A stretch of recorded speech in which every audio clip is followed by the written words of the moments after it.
내가 아버지께 더하겠으니 그가 또 다른 보혜사를 너희에게 주사 영원토록 너희와 함께 있게 하리니 그는 진리의 영이라. 요한복음 14장 16절 말씀. 아멘.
인사하시죠. 입을 크게 열면 주님이 채우십니다.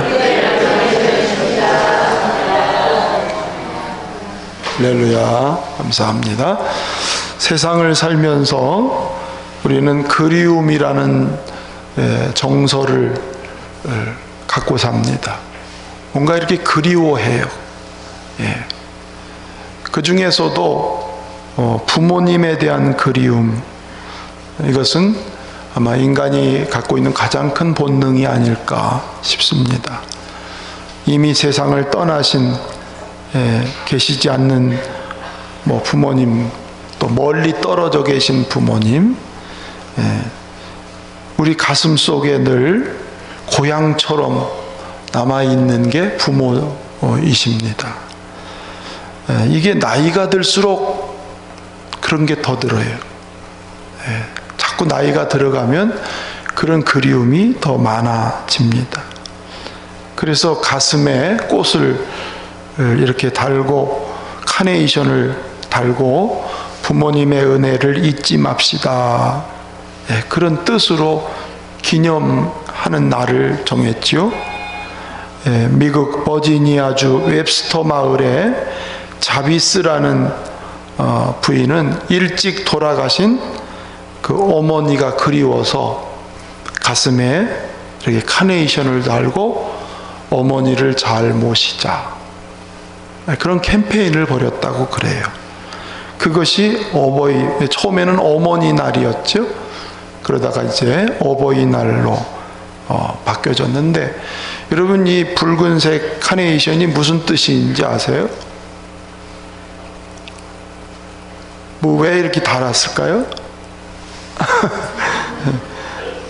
이 붉은색 카네이션이 존경합니다, 사랑합니다, 그런 뜻으로 다른 카네이션이라고 그럽니다.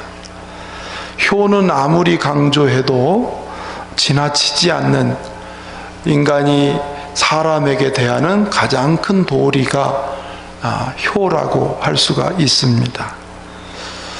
자, 우리 예수님은 어떠셨나요? 오늘 본문에 12살 되신 예수님이 처음에 성전에 올라가셔서 하나님께 예배를 드리고, 그 예배를 드리고 잠깐 부모님과 헤어졌다가, 그리고 다시 만나서 네가 왜 우리한테 이렇게 떨어져 있었느냐, 이야기를 하지 않았느냐 그럴 때, 내가 내 아버지 집에 있어야 될 줄을 알지 못하셨습니까? 그 말은 예수님이 어린 시절부터 하늘 아버지의 뜻을 이루기 위해서 자기가 이 세상에 왔음을 말해주는 거예요. 물론 이 당시에 예수님의 부모들은 그 뜻을 잘 몰랐지만, 예수님은 이미 하늘아버지의 뜻을 이루려고, 그리고 나서 예수님은 고향으로 내려가서 부모님을 공경하고 육신의 부모님을 순종했던, 이게 예수님이 공생에 들어가시기 전, 즉 30세까지의 평범한 한 가정의 아들로서 사신 삶의 내용인 것이죠. 오늘 본문 보면 예수님이 나사렛에 가셔서 순종하고 받드셨다, 효도를 하셨다는 얘기죠. 그래서 우리는 예수님을 보면서 하늘아버지께 효자가 되고 육신의 부모님께 효자가 되는 그 효를 함께 잠깐 배우려고 합니다. 자, 오늘 읽은 51절 상반절을 읽어보면 예수께서 함께 내려가사 나사렛에 이르렀다. 여러분, 효가 무엇일까요? 여러 가지로 표현할 수 있겠죠. 그런데 효는 참 단순한 것 같아요. 함께 있는 것, 부모님과 함께 있는 것, 부모님과 함께 내려가는 것. 방금 전에 내가 내 아버지 집에 있어야 될 일, 이게 뭐냐면 하늘 아버지 뜻에 내가 순종하며 살 것을 미리 얘기하신 거예요. 그 하늘 아버지께 순종할 것을 이미 말씀하신 예수님이 오늘 육신의 부모와 함께 있었다는 거예요. 육신의 부모 곁에 있었다는 거죠. 효가 어려운 일들을 말하는 게 아니라 함께 있는 것, 그걸 효라고 우리는 말할 수 있습니다.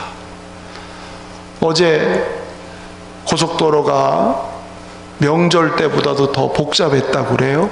교통이 너무 복잡했다고 그래요. 부모님과 함께 하려고 내려오는 자녀들이 그만큼 많았다는 거지요. 예, 그렇습니다. 누군가가 함께 있는 것처럼 위안이 되고 기쁨이 되는 것이 없습니다.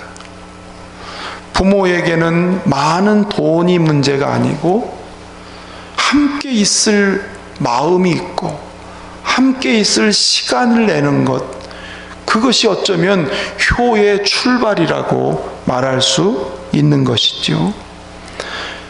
에덴 동산, 어떤 동산입니까?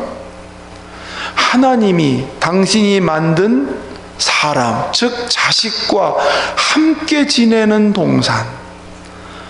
그래서 거기에 하나님의 기쁨이 있었고 하나님이 좋았다. 내 사랑하는 자식과 함께 있으니 좋았다. 이렇게 얘기를 하고 있어요. 물론 인간이 범죄함으로 인해서 그 에덴 동산에서 결국은 나가야 되는, 하나님과 분리되는 이 죄값 때문에 사람에게 고통이 왔지만 사실은 하나님의 아픔이 사람과 분리되는 거였습니다. 인간이 하나님과 분리되는 것, 그것은 하늘아버지의 엄청난 고통이고 아픔이었던 거예요. 그걸 잘 표현해 준 게 누가복음 15장의 탕자의 비유입니다. 둘째 아들이 내 재산을 달라고 그러면서 아버지를 떠나지요. 물론 아버지가 처음에는 만류하지만 둘째는 자기 혼자 살아보겠다고 떠나요. 근데 그 아버지는 둘째가 나가는 그날부터, 그 시점부터 그 둘째가 돌아오기를 학수고대하면서, 때만 되면 집 나간 둘째 아들이 언제나 집에 돌아올까, 그 둘째가 함께 있기를 원하는 그 아버지의 마음, 그리고 둘째가 돌아왔을 때 아버지가 끌어안고 기뻐하고 잔치를 벌이고 좋아했던 것, 그게 하늘 아버지의 마음일진데 육신의 부모도 마찬가지죠. 그래서 자식이 있으면 부모는 그냥 마음이 편하고 든든하고 좋게 느껴지는 거죠. 할렐루야. 코로나로 인해서 제일 힘든 것 중에 제 경우에 하나가 뭐였냐면, 부모님이 가까이 계신데 면회가 안 돼요. 면회가. 그게 참 마음이 굉장히 안 좋더라고요. 예. 코로나 때문에 면회를 한다는 게 그냥 유리창 사이로 잠깐 쳐다보고 얘기하는 거, 아니면 그나마 다행스럽게 휴대폰으로 화상 통화를 하는데 그래도 뭔가 마음이 참 좋지 않더라고요. 외로움이라고 하는 게 특별히 나이 드신 분들한테는 굉장히 큰 일이 아닌가 싶습니다. 그래서 예전에 느낌표라는 프로그램에서 효도합시다 그러면서 이렇게 일주일에 3번 이상 전화합시다, 부모님께 전화합시다, 그런 효도 캠페인을 한 것으로 저는 알고 있습니다. 마음으로 혹은 시간적으로 부모님과 함께 있을, 바로 그것이 효의 출발이고 또 효의 진정성이 함께 있으려고 한다고 하는 것이죠. 여러분, 하나님은, 하늘아버지는 우리가 그래서 하나님과 함께 있는 것, 함께 있으려고 다가오는 사람, 하나님과 함께 있으려고 가까이 와서 예배하는 사람, 그래서 하나님이 기뻐하시는 거예요. 육신적으로도 마찬가지죠. 제가 이제 60이 넘어서 목회를 새롭게 하는데 참 너무 좋은 거는, 다른 때는 잘 못 느꼈던데 성도들하고 제가 이렇게 함께 한다는 걸 피부적으로 느끼니까, 교회가 규모가 컸을 때는 사실 그런 걸 느끼기가 좀 어렵더라고요. 그런데 이렇게 새롭게 어려움 속에서 시작하다 보니까 성도들과 내가 함께 한다는 게, 성도들이 목사와 함께하고 제가 여러분과 함께하는 게 이렇게 피부적으로 느껴지니까 그게 목회의 행복이구나. 목회가 크냐 적으냐 이게 아니고 성도와 목회자가 하나 되는 거, 이게 가정사도 마찬가지 아니겠는가. 그리고 감사한 거는 이렇게 지금까지 목회자들이 이렇게 좋은 친교를 하는 걸 제가 잘 못했거든요. 또 그런 상황이 안 됐는데, 제가 새 교단으로 와서는 목회자들이 이렇게 같이 운동을 하면서 아침마다 만나고 식사를 하면서 그게 굉장히 위로가 되고 격려가 되고 힘이 되고, 활력소가 되는, 그래서 이렇게 함께 한다는 것은 임마누엘이라고 하는 것, 하나님이 우리와 함께 하시고 성도가 함께하고 가정이 함께 한다는 것, 그게 행복이다. 그래서 효도 다른 어려운 게 아니고 많은 소유를 내놓는 게 아니라 함께 마음을 나눌 수 있는 것. 그래서 룻기를 보게 되면 며느리 룻, 그 시어머니가 남편이 잃고 두 아들 잃고 두 며느리 과부하고 자기하고만 남았을 때에 고향으로 돌아가면서 너희들 갈 길로 가라 이제. 그럴 때 한 며느리는 그냥 갈 길로 가요. 그런데 룻이라고 하는 며느리는 그 시어머니 앞에 이런 고백을 해요. 16절, 1장 16절, 17절을 한번 읽어보겠습니다. 시작. 룻이 이르되 내게 어머니를 떠나며 어머니를 따르지 말고 돌아가라. 강권하지 마옵소서. 어머니께서 가시는 곳에 나도 가고 어머니께서 머무시는 곳에서 나도 머물겠나이다. 어머니의 백성이 나의 백성이 되고 어머니의 하나님 나의 하나님이 되시리니 어머니께서 죽으시는 곳에서 나도 죽어 거기 묻힐 것이라. 만일 내가 죽는 일 외에 어머니를 떠나면 여호와께서 내게 벌을 내리시고 더 내리시기를 원하나이다 하느니라. 시어머니가 그렇게 강권해 가라고, 너 갈 길을 가라고.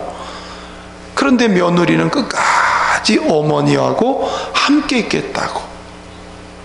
이 룻은 이방 여자, 모압 여자인데 이 아름다운 효가 하나님의 마음을 감동해서 그는 다윗 왕의 증조모가 되는, 즉 예수님의 족보에 들어가는 그런 인물이 되고 말아요. 그래서 효라는 거는 함께 있으려는 거, 특별히 마음을 헤아리면서 함께하는 것이 효인 줄로 믿습니다. 예수님이 두 아들을 비유로 드셨어요. 큰아들아, 너 오늘 가서 밭에 가서 일 좀 해라. 그랬더니 가다가 딴 길로 새버렸어요. 둘째 아들, 오늘 포도원에 가서 일을 해라. 아우 싫어요, 나는 바빠요. 그러고 가다가 아버지 마음이 얼마나 아플까. 그러면서 딴 길로 가다가 아버지 그 명령한 일을 순종하는, 즉 아버지의 마음을 헤아리고 간 그 둘째 같은, 그게 하늘 아버지께 효라고 예수님이 가르쳐 주셨어요. 그 예수님이 세례를 받으시죠. 그게 무슨 뜻일까요? 세례 받을 때 마태복음 3장 16절 17절을 읽어볼까요? 시작. 예수께서 세례를 받으시고 곧 물에서 올라오실새 하늘이 열리고 성령이 비둘기같이 내려 자기 위에 임하심을 보시더니 하늘로부터 소리가 있어 말씀하시되 이는 내 사랑하는 아들이요 내 기뻐하는 자라 하시니라. 내 사랑하는 아들이다. 내가 기뻐하는 자다. 왜? 아들이신 예수님이 세례를 받으신다는 것은 죄인을 위해서 죽으러 가신다는 것을 미리 보여주는 거거든요. 죄인을 위해서 죽는다. 그게 하나님 아버지의 큰 뜻이, 하나님 아버지의 마음이에요. 그 아버지의 뜻을 헤아려서 아들 예수님이 십자가에 죽기 위해서 이 잔을 마시겠다고 가시는 게 그게 세례를 받으시는 뜻이거든요. 그래서 하늘 아버지께서 좋으셔서 너는 내 사랑하는 아들이고 내 기뻐하는 자라, 이렇게 얘기를 했어요. 마음을 헤아려 드릴 수 있다. 바로 이거죠. 탈무드에 나오는 얘기가 한 랍비가 어머니와 함께 길을 걷다가 길이 울퉁불퉁 걷기가 매우 힘든 자갈밭에 도착하자 그 랍비는 자기 손을 펴서 어머니 발을 여기다 내 손에다 얹으세요. 또 이쪽 발을 얹으세요. 그러니까 아마 구부려 앉았겠죠. 어머니 발을 여기다 얹으세요. 한 발은 한 걸음 한 걸음. 어머니가 얼마나 발이 불편할까 헤아려서 그 발을 자기 손으로 받쳤다. 그 효에 대한 얘기를 하면서 탈무드에서는 그 어머니의 마음을 이해해서 그렇게 했던 것을 탈무드에서는 우리에게 교훈으로 말씀을 해주고 있습니다. 여러분, 함께 하려는 마음, 옆에 있으려는 마음, 목소리라도 들려주고 싶은 마음. 특별히 여러분, 우리들의 부모님과 우리가 영원히 함께 살기를 원치 않습니까? 그래서 부모님을 꼭 전도하라는 거예요. 내 사랑하는 부모님이 하늘나라에 갈 수 있도록, 나도 그 나라에 가니까 우리 부모님도 하늘나라에서 만나도록. 마리아가 예수님의 모친이지만 예수 그리스도가 구세주인 걸 믿고 구원받으셨어요. 여러분, 모든 사람은 예수님을 통해서 구원받습니다. 그래서 우리의 부모들이 구원받게 하는 것도 가장 큰 효도인 것을 여러분 기억하기를 축원합니다.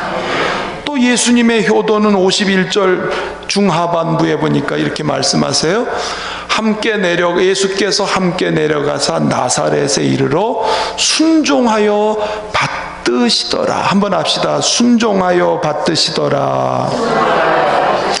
부모님을 최고로 예우하고 공경하는 모습이에요.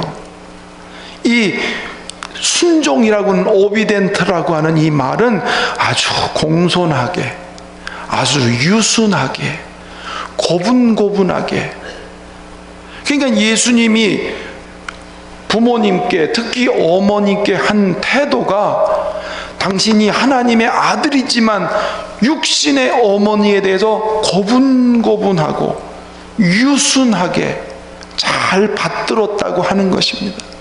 12살 때부터 30세가 되는 공생의 기간까지 18년 동안 예수님은 부모님을 공경하고 형제, 맏아들로서 형제들을 잘 관수했던 그 평범한 가정의 한 아들로서 그런 역할을 했어요.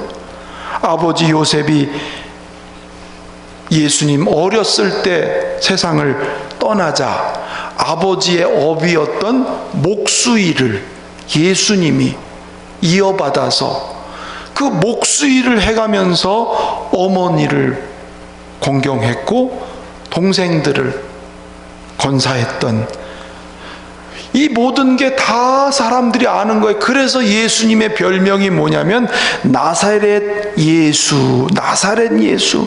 나사렛에서 30살까지 이 일을 한 거예요.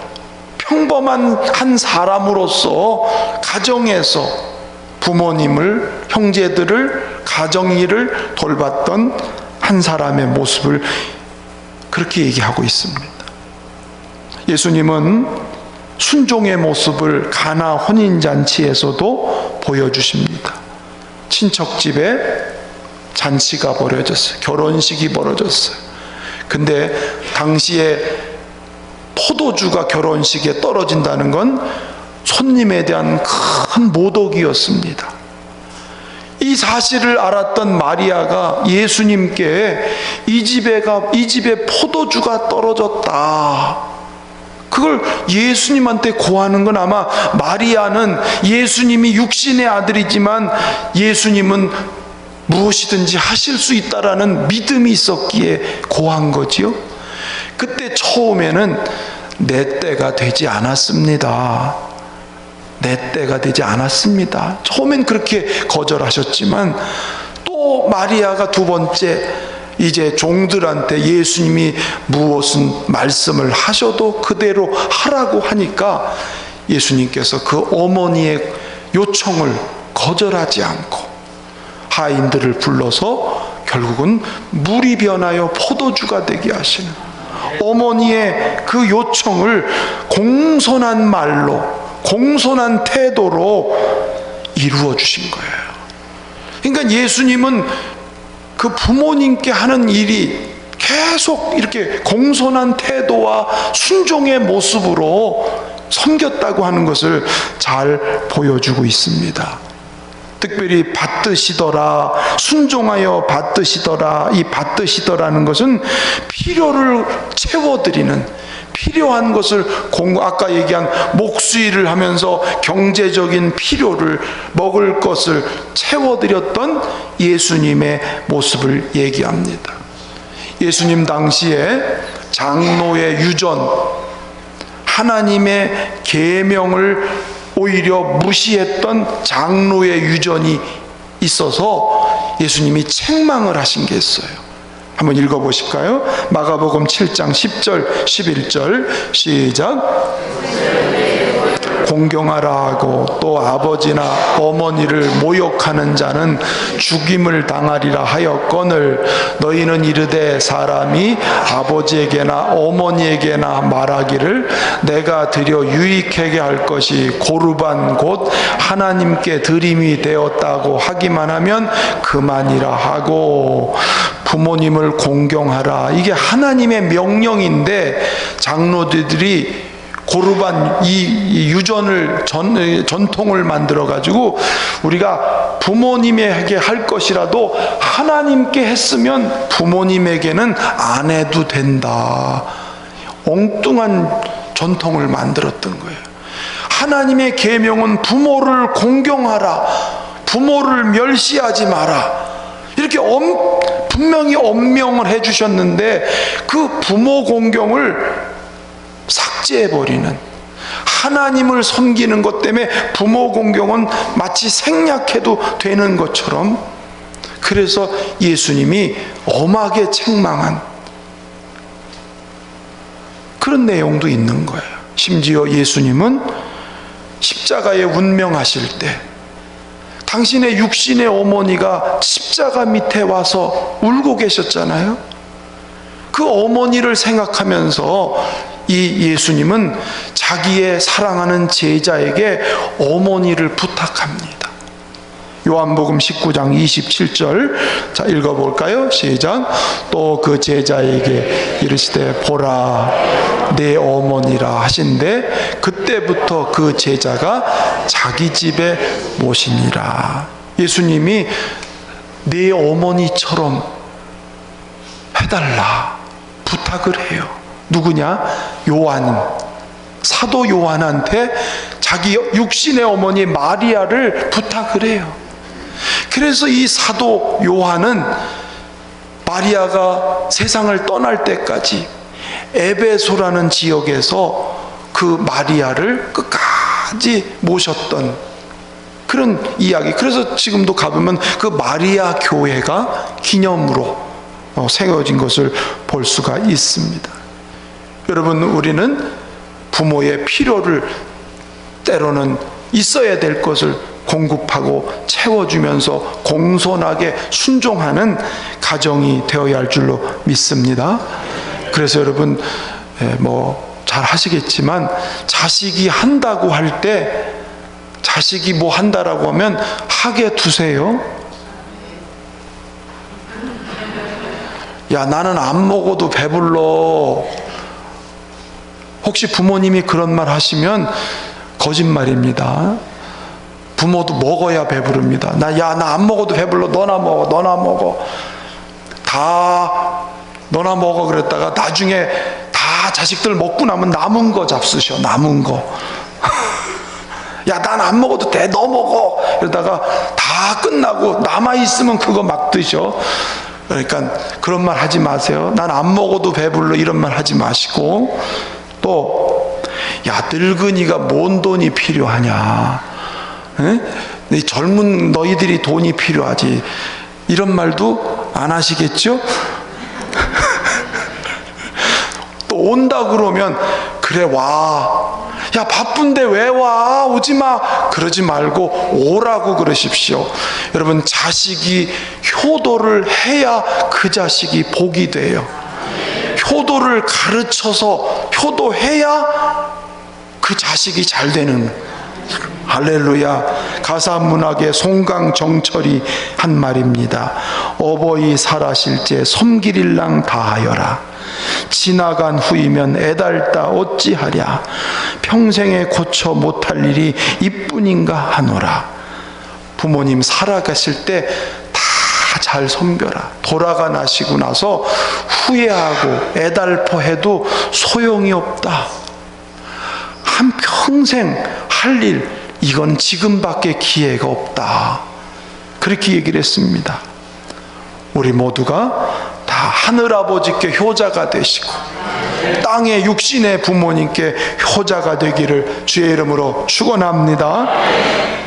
자, 이렇게 효자가 된 예수님, 함께 있었고 순종하여 바치셨던 예수님.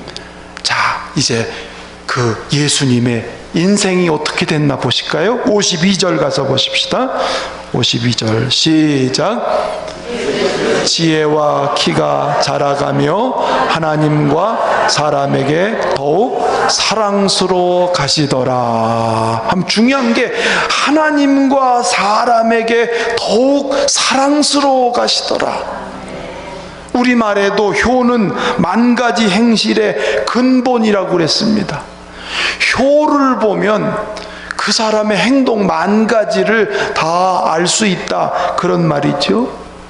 그래서 십계명에서도 사람에 대한 첫 번째 계명이 내 부모를 공경하라. 내 부모를 공경할 때 땅에서 잘 되고 장수하리라, 이렇게 얘기했어요. 여러분, 예수님이 하늘아버지를 기쁘시게 했어요. 육신의 부모님과 함께 하면서 최고로 순종하고 공경하고 받들었어요. 그 결과의 삶이 뭐예요? 하나님과 사람에게 더욱 사랑스러워 가시더라. 예수님의 인생이 더욱 사랑스러운, 많은 사람들에게 선하고 아름다운 열매를 맺게 하는 그 역할을 하면서 하나님을 더욱 기쁘시게 하고 사람들을 유익하게 하는 그런 삶을 주님은 사셨습니다.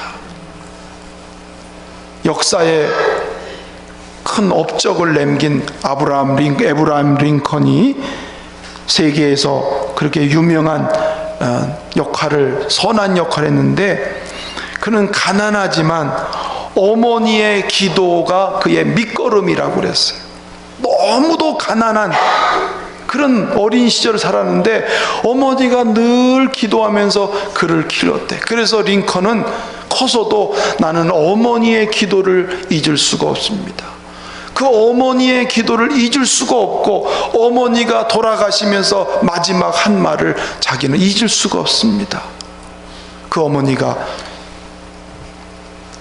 이 낡은 성경책을 탁 내놓으면서 나는 집 한 칸, 땅 한 평 너한테 줄 게 없구나. 그러나 내가 평생 갑옷처럼 여기는 성경을 너에게 유산으로 준다. 너는 이 성경대로 성경을 읽고 하나님을 가까이 하고 말씀대로 살고, 그렇게 살면 하나님이 내 인생을 책임져 줄 것이다. 그 어머니의 말씀을 받들어서 그 어머니의 기도를 못 잊고 그렇게 순종했던 아브라함 링컨은 미국 제16대 대통령으로서 미국 역사뿐만 아니라 세계 역사에서 지금까지 가장 존경받는 그런 인물이 되었어요.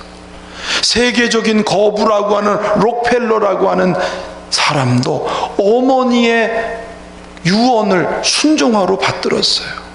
넌 주의를 철저히 지켜라. 11조를 해라. 예배 드릴 때는 앞자리에 앉아라. 늘 목사님과 가까이 해라. 이 네 가지를 록펠러는 어머니의 말씀을 순종하고 공경하다가 그는 하나님이 그에게 큰 복을 주셔서 세계에 좋은 영향을 미치는 그런 사람이 되었습니다. 기독교는 효행의 종교, 성경에 부모님께 하는 모든 것에 약속을 주셨어요. 자, 에베소서 6장 1절로부터 3절을 읽어보겠습니다. 시작. 순종하라. 이것이 옳으니라. 내 아버지와 어머니를 공경하라. 이것은 약속 있는 첫 계명이니 이로써 네가 잘되고 땅에서 장수하리라. 할렐루야. 우리는 부모님 효를 자식들한테 가르치고 효를 행할 수 있도록 본을 보여주시면서 우리들의 가정이 하나님이 대대손손에 복을 주시는 이런 가정 되시길 바랍니다.